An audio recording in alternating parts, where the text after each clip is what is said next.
quand un tel pays se trouve en passe de difficultés, il est tout à fait normal que ses ennemis puissent semer le doute, puissent semer la division. D'ailleurs, nous sommes ici pour essayer de conclure un cycle qui a commencé depuis quelques mois. Vous avez suivi les périples et les péripéties que nous avons eues avec notre propre organisation régionale qui est la CEDEAO. La CEDEAO, notre organisation, nous a accompagnés dès les premières heures qui ont suivi le coup d'État, nous permettant très rapidement de montrer encore au reste du monde que le Mali peut innover. Car après le coup d'État, moins de 2 semaines après, nous étions déjà retournés à l'ordre constitutionnel. À travers un accord qui a été signé par, à l'époque, le CNRDRE et la CEDEAO. Et il faut que je saisisse l'occasion pour au moins reconnaître et féliciter ce geste patriote du CNRDRE à l'époque, parce que rares sont les forces militaires qui vont faire un coup d'État et retourner ce pouvoir entre les mains de civils si cela n'est motivé que par l'amour de leur pays. Cela a été apprécié par tout le monde. Cet accord cadre a mis en place toutes les institutions de la République. Un président de la République par intérim, un premier ministre avec les pleins pouvoirs. Nous avons reconduit à travers une loi de programmation la prolongation du mandat des députés.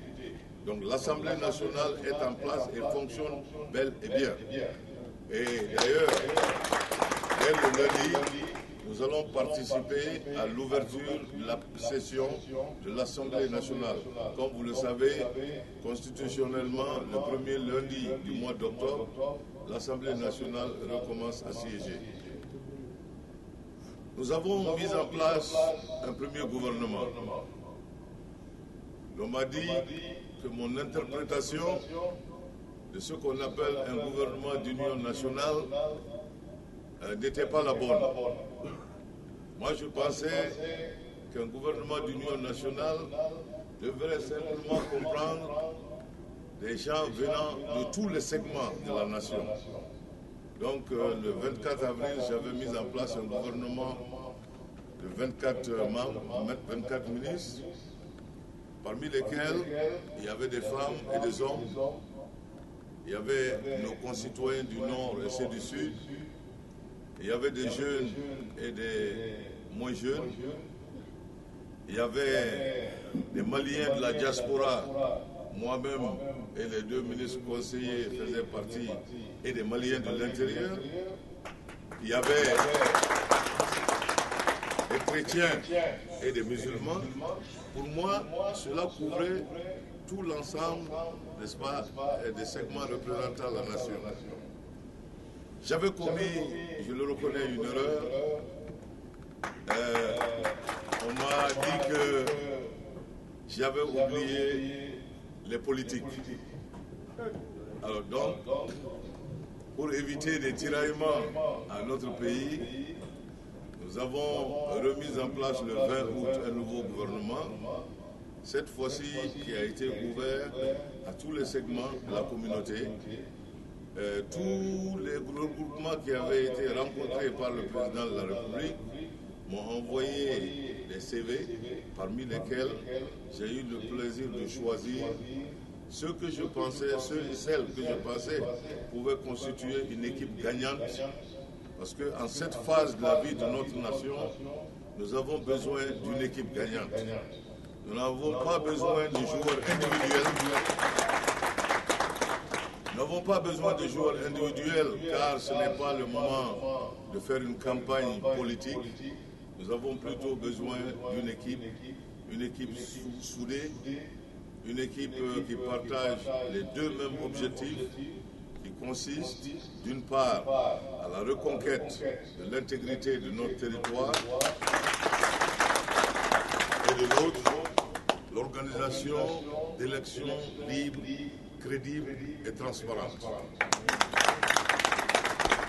Et je me suis engagé devant mes compatriotes à dire que je ne prendrai pas un moment de répit sans avoir achevé ces deux missions. Nous avions la CEDEAO qui veut nous aider, qui peut nous aider, mais dans une certaine mesure. Vous savez tous, comme moi, que ces terroristes,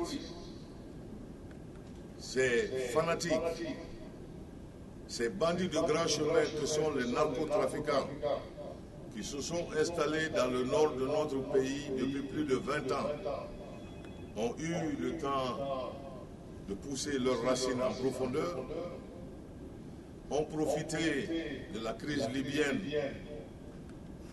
pour faire entrer dans notre territoire des armes les plus sophistiquées, qui ont fait appel à leurs complices sur la scène internationale. Alors, vous vous imaginez qu'une puissance comme les États-Unis, qui a combattu ces mêmes forces en Afghanistan et qui est en train de les combattre sans pouvoir finir le combat en plus de 10 ans, imaginez ces mêmes forces confrontées à une puissance sous-régionale comme la CEDEAO, comment cela serait traîné à longueur. Et moi, je n'ai pas envie que mon pays soit le théâtre d'une bataille qui n'en finit pas.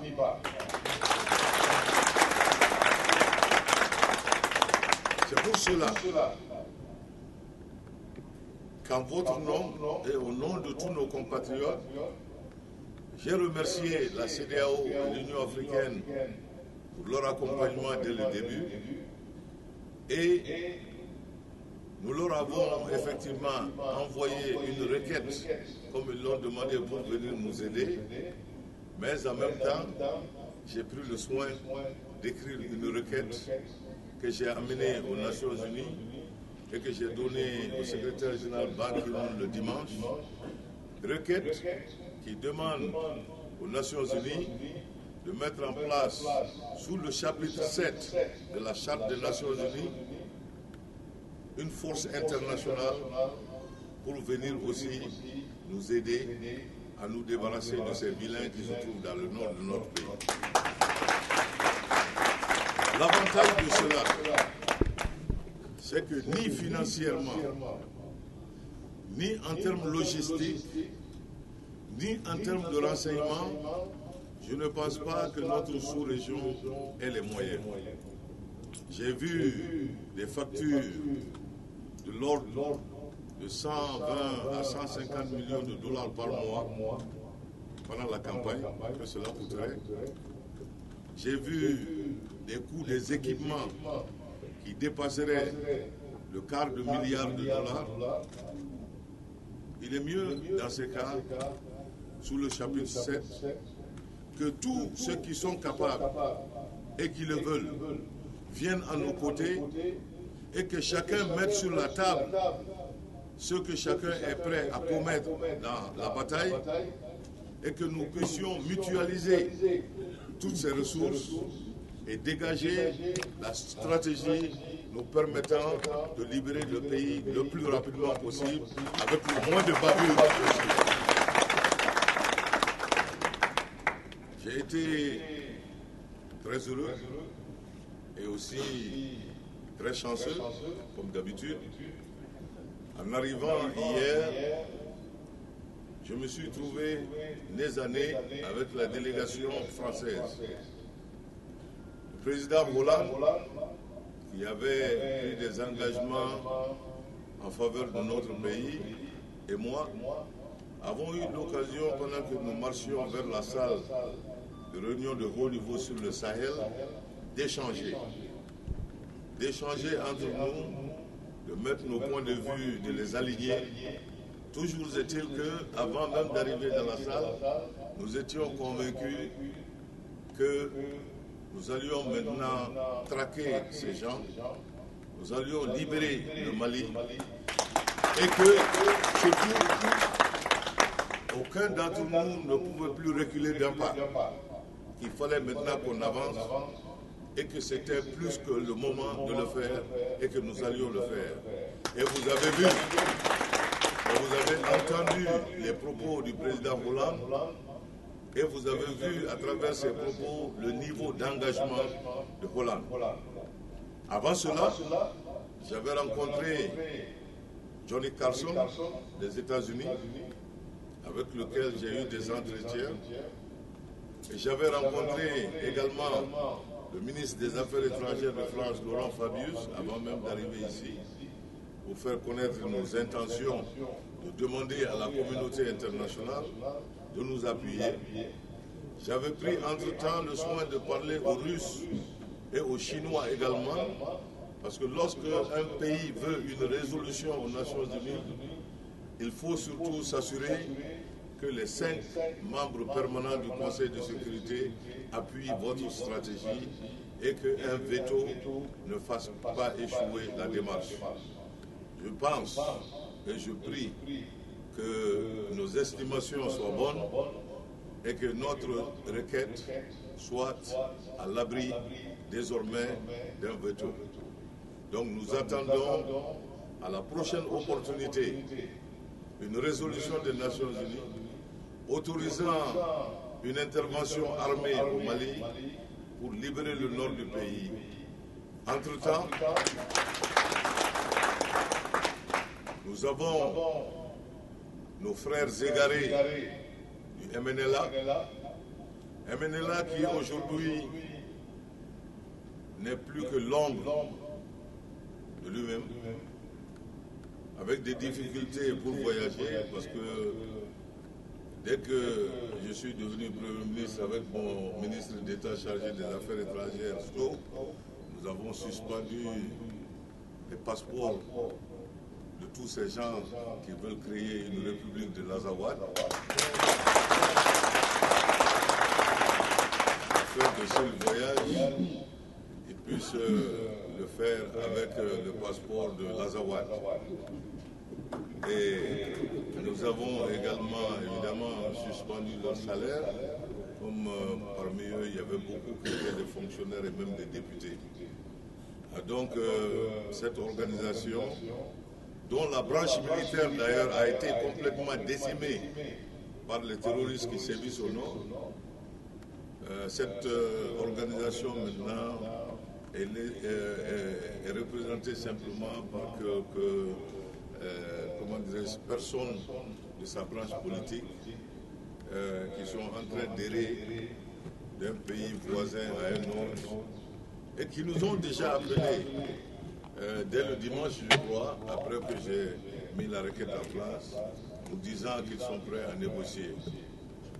Et moi, je l'ai toujours dit, nous n'avons ni peur ni honte de négocier. Il s'agit de savoir qu'est-ce qu'on négocie. On négocie quoi? Il n'est pas question de même mettre l'intégrité territoriale sur la table. Il n'est pas question de mettre sur la table une notion de fédération de région du Mali. Il n'est pas question de mettre sur la table le caractère laïque de notre République. Tant que mon équipe et moi serons de garde, tout citoyen malien jouira de ses pleins droits et cela comprend le droit de choisir sa religion. Il n'est pas question non plus qu'une fois l'intégrité du territoire recouvrée, qu'on puisse diviser sa sécurisation entre des forces diverses. Elle sera sécurisée par les forces armées et de sécurité d'une même république. Voilà ce qui est à négocier. Maintenant, des petits problèmes qui sont des problèmes régionaux ou sous-régionaux, peuvent certainement être prises en compte par notre programme de, comment dirais-je, de décentralisation. Cela ne pose pas de problème. Maintenant, je l'ai toujours dit dès le début, on ne peut pas éviter la guerre dans le cas du Mali. Nous avons dans notre pays des gens qui ne sont même pas nos concitoyens. Ils sont des salafistes venus d'Algérie, ils sont des intégristes de la Tunisie, de l'Égypte, qui viennent du Pakistan et de l'Inde et qui sont en train d'essayer de transformer le nord de notre pays en un paradis pour terroristes et pour trafiquants de drogue. Et même pour trafiquants de personnes, parce que les preneurs d'otages tirent un profit énorme des rançons qui leur sont données. Nous allons mettre fin à cela. Nous allons mettre fin à cela de façon définitive et de façon permanente. Nous allons récupérer et construire dans la partie nord de notre pays l'infrastructure dont nous avons besoin pour que ce qui nous est arrivé ne puisse plus arriver. Nous allons dans le même temps construire une armée terrible, une armée qui fait peur, parce que c'est à ce sens que nous pourrons être. Nous allons, après avoir fait ça, bâtir un État paisible, un État où chaque citoyen pourra jouir de ses pleins droits, un État où aucun citoyen ne sera au-dessus de la loi. Alors, aujourd'hui, je me réjouis d'avoir eu l'opportunité de vous rencontrer. Je comptais le faire parce que, comme vous le savez, j'étais aussi un candidat à l'élection présidentielle qui malheureusement n'a pas eu lieu. Donc l'opportunité m'a été donnée de venir vous voir, de vous écouter et surtout de pouvoir vous donner quelques petits conseils. Parce qu'une chose que j'ai remarquée chez nous, au Mali, et partout où je suis allé dans la diaspora, c'est que le Malien aime son pays. Le Malien adore même son pays. Le Malien se débrouille bien quand il est dehors. Et le Malien pense au Mali quand il est dehors. J'ai remarqué une chose qui nous manque, une petite chose, mais qui peut être une grande chose. Les Maliens ne s'entendent pas. Les Maliens sont toujours divisés et cette division en général est orchestrée par des gens qui en réalité ne s'intéressent ni au sort des Maliens de l'intérieur ni à ceux de l'extérieur. Je vous demande à vous tous de réfléchir et de ne plus être la proie facile des politiciens pour qu'ils vous divisent. Je vous demande à tous de vous unir, de devenir commun. Parce que, encore une fois, vous avez vu, le pays qui le caractérise le plus dans le monde, c'est votre pays hôte, les États-Unis. Dès que les États-Unis ont un problème, on ne reconnaît plus les chrétiens des protestants et des musulmans. On ne reconnaît plus les républicains des démocrates. Ils se lèvent tous comme un seul homme pour faire face à ceux qui menacent la sécurité de leur nation. Mes chers compatriotes, notre nation est menacée dans sa sécurité, dans son intégrité, dans son histoire. Parce que nos sites historiques sont en train d'être détruits. Nous sommes menacés dans notre intégrité physique. Nos membres sont en train d'être amputés. Que faut-il encore pour que vous puissiez mettre à côté vos différences minimes et penser plutôt à ce qui vous rassemble? Donc je vous demande de faire cet effort parce que je vais vous dire une chose qui est intuitive. Moi j'ai l'intuition que nos parents, nos arrière-grands-parents ont toujours fait des bénédictions pour notre pays, mais que la condition pour que ces bénédictions marchent, c'est que nous puissions être unis. Donc tentez cette union et vous allez voir ce qui va se passer. Je vous remercie.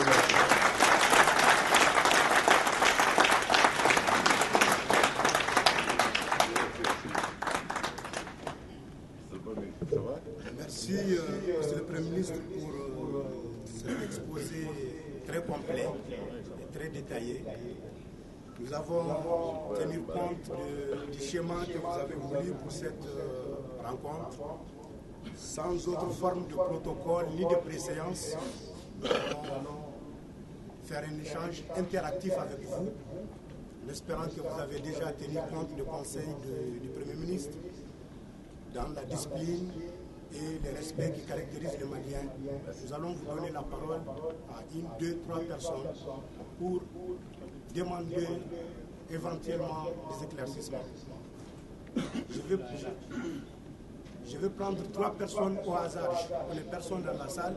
Monsieur, s'il vous plaît, vous levez, vous présentez. Je m'appelle Abdul Karim Kouyaté. Je suis malien. Je n'ai pas de questions à poser. Je suis très satisfait et très content. Depuis que j'ai vu le Premier ministre, ce discours à la télé, à l'Internet, j'ai su son patriotisme.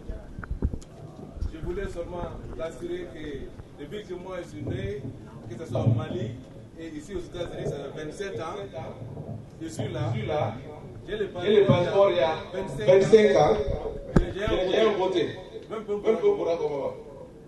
je voulais l'assurer que si je suis président, j'amènerai toute la famille au Mali. Votez pour lui.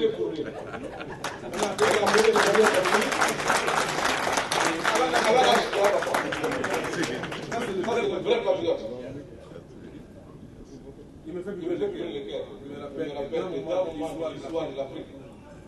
Merci.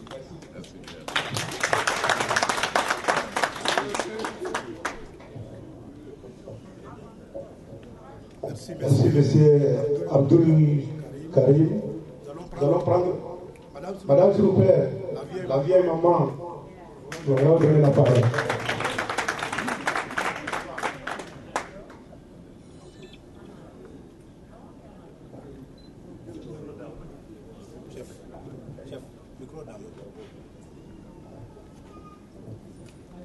Silamɛw aw ni sɔgɔma ne bɛ n ta fɔ todunkan na maliyɛn cɛman na musoman Modibo Jara n'a y'a sɔrɔ an tun y'a sɔrɔ joona walahi kan tɛ ne ye baara daminɛ en 59 Mali la n bɛ Mali dɔn kojugu mais Modibo nana fanga la a n'a min kɛra a ma juru ta extérieur la n bɛ Mali la n b'a kalama aw min bi a kan ka f'aw ye an kun fara juru la san 20 maa ye furancɛli min kɛ gouvernement dépendra a yɛrɛ de la Mali kɔnɔ donc o tigilamɔgɔ n'a nana ka ne sɔrɔ yan aw m'u t'a kalama n kan k'aw informer Ala k'i sara Ala k'i dɛmɛ i ka baara la i ni mun bɛ baara la ɲɔgɔn fɛ ne b'u dɔn ni mɔgɔ min jogo ye kelen ye n'i n'o kɛra baara la i ka baara a bɛ avancer tubabuw ko ten dis-moi qui tu fréquentes, je te dirai qui tu es. Ala kana mɔgɔ jugu dɔ ye aw senkɔrɔ Ala kana natala mɔgɔ dɔ aw senkɔrɔ n y'a ɲini Ala fɛ jamana ka di n ye kojugu n'o tɛ ne tɔ tɛ bilen ne denkɛ de sigilen filɛ walahi ni n y'a wolo ka su fɔ ka dugu jɛ Mami Kamara y'a wolo Mbakuru Jabate y'a wolo Ami Sidibe y'a wolo mbado donc ma wuro la femina ni kero ye do itlala on fait des ba ude do on te na kama on wuro la hera la kamo hera la ni ma na ko la tako atifa fe ode ante anda de ala kana na mo anga jamana famila ble akito kana sawa.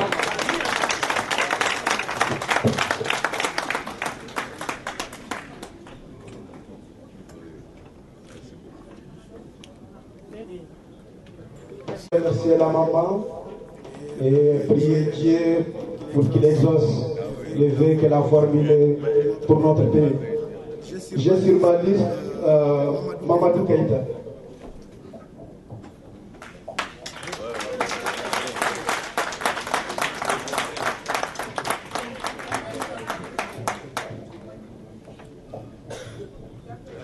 Bonjour, chers compatriotes. Excellence, Monsieur le Premier ministre, j'ai quelques remarques à faire. Comme l'autre soir, lors du dîner, je vous ai dit que moi-même je venais de rentrer de vacances. Donc, quand on est au Mali, la situation est très critique dans le nord. Mais quand on est à Bamako, Ségou, Sikasso, on ne sent pas la gravité du moment. Et de surcroît, les programmes de l'ORTM aussi n'encouragent pas dans ce sens. Ce que moi j'ai constaté, et je voudrais que c'est tout juste une information que je veux donner. C'est-à-dire, je voudrais que, au lieu du message laconique qui passe à la fin du journal télévisé, pour dire que nous sommes de cœur avec nos ressortissants vivant dans le Nord, je pense qu'il serait mieux de faire des éditoriaux patriotiques qui insistent sur la gravité du moment. Au début du journal télévisé, nous devons adresser des messages patriotiques à nos frères et sœurs vivant sous occupation, à notre vaillante armée et à tous les Maliens vivant à l'intérieur comme à l'extérieur. Nous, Maliens de l'extérieur, nous faisons confiance à vous-même et à votre équipe. Nous savons que vous avez le savoir de faire et d'aboutir votre mission. Nous savons également que vous avez la fibre patriotique d'amener à bout la mission qui vous a été confiée. Donc, Excellence, je ne vais pas abuser du temps. Il y a beaucoup de Maliens ici qui ont des questions, mais je voudrais encore insister sur la nécessité d'éditoriaux patriotiques au début de tous nos journaux. Je vous remercie.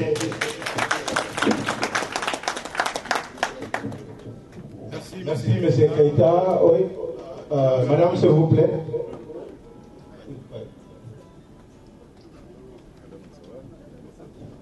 Mesdames et messieurs, bonjour. Monsieur le Premier ministre, Monsieur les membres du gouvernement,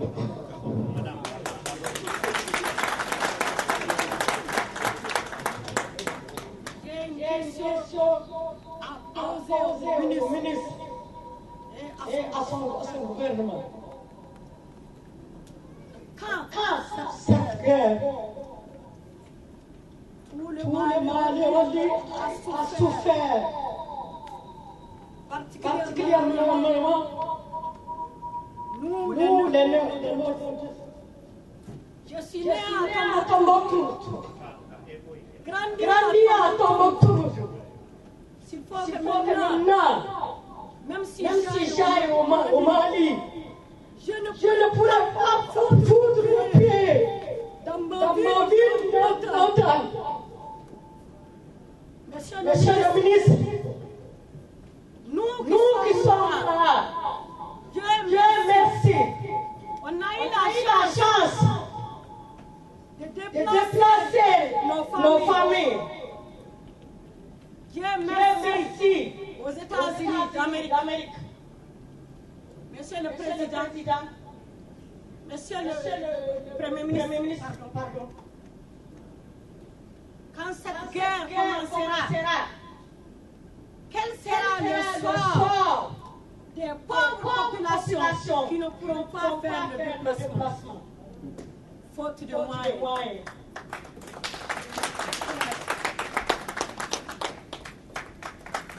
Merci madame.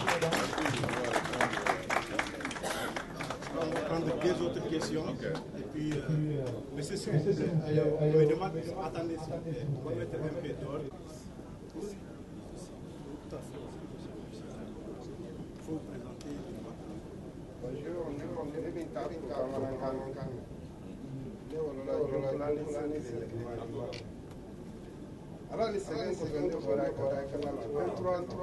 Un peu plus fort.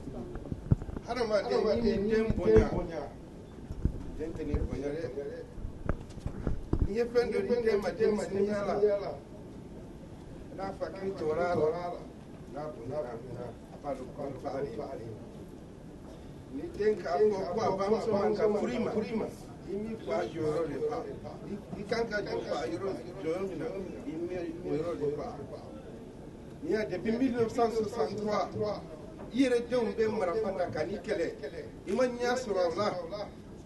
52 ans, on vit dans un pays. On a eu des révolutions, on a eu des dictatoriales, on a versé le sang pour avoir la démocratie. Pendant 20 ans, on n'a pas pu réserver cette démocratie. On a laissé paraître les gens. Nous sommes à Yélimané. Il ne plaît pas, nous pouvons prendre les armes comme le Touareg. Chiba, Kaï, il n'y a que des femmes là-bas. Ils sont là avec la corruption, l'injustice. Tu envoies l'argent pour acheter un terrain, tu n'auras pas de papier. Les enfants ne parlent pas à l'école. Quelle est votre responsabilité? Si l'homme n'a pas de responsabilité dans sa maison, c'est sa femme qui le dirige. Ce n'est pas question que je disrespecte les femmes, non. Mais nous, nous, on dit, ni maquetier, il casse au cono. Il donne des billes, il doya. Ni un mali gouvernement doya. Parce que le gouvernement ne se respecte pas. Il faut donner les enfants le moyen d'aller à l'école. Il faut donner l'information aux enfants pour qu'ils connaissent le monde. Pour qu'ils sachent qu'ils ont une responsabilité positive. Demain, qu'ils peuvent se mettre devant le pays. Mais ni mikade umbonya, ni ma éducation d'humain. Il veut corruption. Moi, j'étais à Paris en 1992. J'ai rencontré ATT, M. Djarakoum, je t'ai rencontré. Avant qu'Alpha soit le président. ATT avait parlé devant moi que les enfants qui sont nés à Paris, ils n'ont qu'à aller dans le magasin, d'acheter des camicos, de laver leur peau, ils ne seront jamais blanches. Ils ne seront jamais mieux que leurs frères au Mali. Et le Malien ne vient pas au Mali parce que nous sommes en pompiers. C'est décourageant. Pourquoi on vient ici? Parce qu'ici, il y a des patriotes. Un pays qui n'a pas de patriotes, ce pays n'avancera jamais. Jamais. Donc, il faut que vous... Ce n'est pas nous aujourd'hui. Notre temps est passé. Mais les enfants qui viendront chez nous, après nous, il faut les encourager d'aimer leur pays. Quand l'homme n'aime pas son pays, il ne peut pas défendre son pays. Je connais centaines de personnes ici qui partent construire à Dakar. Mes frères Soniké, qui envoient 70 millions, qui va construire à Dakar. J'ai envoyé l'argent à ma mère pour acheter une maison. Elle a dit qu'elle va acheter Dakar. J'ai dit, Wallah, elle a dit, même donne un étage à Dakar, je ne vais pas. C'est Mali que je vais construire. J'ai des bâtiments à AC 2000. J'ai des bâtiments à Bakbodjiproni. J'ai investi des millions de millions. Mais ce que vous faites, vous nous découragez. Vous nous découragez, nous les étrangers. C'est pas vous. C'est pas votre cas. Votre cas, M. Jara, vous n'avez rien à voir avec ça. C'est qu'ils ont détruit le Mali. Nous ne pardonnons jamais ce que vous découragez. Oui. Bonjour. Bonjour. Aujourd'hui, c'est un grand jour pour nous, New-Yorkais. L'intervention du Premier ministre, il nous a avancé beaucoup de propos qui sont beaux. Mais parmi ces propos, on se pose la question, où se trouve le blocage au niveau de Bamako? Parce que vous avez parlé qu'on laisse les intérêts partisans, coloration politique à côté, de se donner la main. Vous avez cette idée, vous avez cette mentalité, vous êtes animé de cela. Mais pourquoi Bamako ne fonctionne pas? Ça, c'est la première question. Et ensuite, par rapport au nord, que les rebelles ou je ne sais pas, les terroristes, ils ont des armes sophistiquées. Certes, cela existe.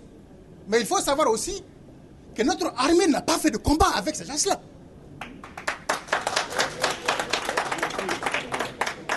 Et monsieur le Premier ministre, nous vous demandons, dès votre retour à Bamako, donnez le feu vert à notre armée d'aller combattre ces gens-là. Parce qu'il n'y a pas eu de combat. C'est pour cette raison ils ont avancé. Au lieu de se battre à Bamako. Ça, c'est 2 points. Troisième point, monsieur le Premier ministre, vous avez eu à dire au cours de votre intervention au niveau de votre 100 jours qu'il y a des personnes qui ont de bonnes adresses. À ma connaissance, est-ce qu'il ne serait pas nécessaire de prendre contact avec ces personnes qui ont de bonnes adresses pour que vous puissiez travailler ensemble pour faire sortir le pays dans l'Orient?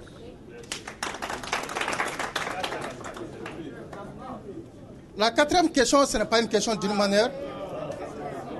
Je vous en prie. Je vous en prie. C'est un point qui concerne nous, les New-Yorkais ici. Lorsqu'il nous a demandé de faire la paix, de faire union entre nous, je vais lui donner seulement un exemple par rapport à une brave dame. Après le coup d'État, à New York ici, on était divisés. Il y avait les pro-pushistes, il y avait les contre-pushistes. On voulait mener des actions séparément, mais il y a eu une bonne dame, très brave, qui nous a évité cet affrontement, que je vous demande de la remercier une fois encore, qui est Madoussou Traoré. Parce que cette dame a eu le courage d'amener la détendance et faire ensemble une marche, ensemble commune. Ça, c'est un signe pour la paix et pour l'union au niveau de New York. Si chacun mettait un peu d'eau dans son vin, moi je pense qu'on peut faire plus que de cela. Monsieur le Premier ministre, je vous remercie, je ne veux pas trop durer.